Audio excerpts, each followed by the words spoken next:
এই যে দেখো চিকেনটা হয়েই গেছে, তার উপরে টক দইটা ঢেলে সুন্দর করে মিশিয়ে একটু ঢাকা দিয়ে রেখে বন্ধ করে দেবো।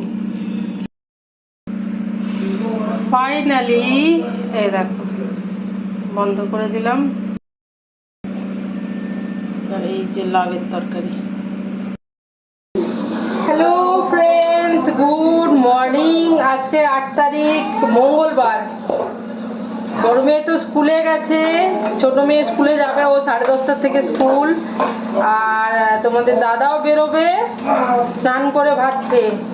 রবিবারে দেখো মাংস হয়নি, এখন আজকে মাংস হচ্ছে। তোমাদের দাদাও আছে, তাহলে বললাম যে তুমিও খেয়ে যেতে পারবে, আজকেই এনে দাও। কত চিৎকার করছে ওরা দেখো অকারণ।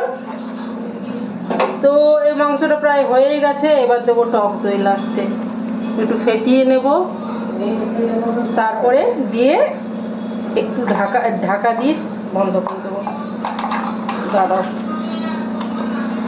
এই যে দেখো দেখা যায় না,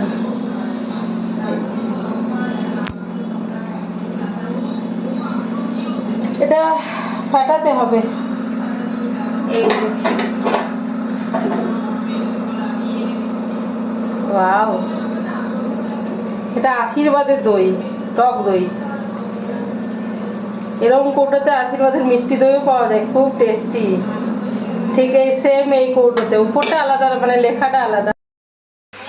বন্ধুরা, বাইরে পড়ছে বৃষ্টি। আমরা ওই দই চিকেন আর লাউয়ের তরকারি দিয়ে সবাই ভাত খেলাম। বড় মেয়ে স্কুল থেকে চলে এসছে, ছোট মেয়ের আজকে তাড়াতাড়ি ছুটি দিয়ে দিয়েছে, 12টাতে মানে ফোন করে ছুটি দিয়ে দিয়েছে, মানে একদমই কমজন এসেছে আর কি। আর তোমাদের দাদা বেরোবো করেও বেরোলো না, কেন কি শরীরটা ম্যাজম্যাজ করছে, সর্দি করে গেছে। এতদিন থেকে বৃষ্টি, কালকে আবার অফিসে গেল, বললো ফেরার সময় একটু ভিজে গেলাম। আর এখানে কি হচ্ছে ভাত খাওয়ার পরে বলো তো? বাদাম ভাজা।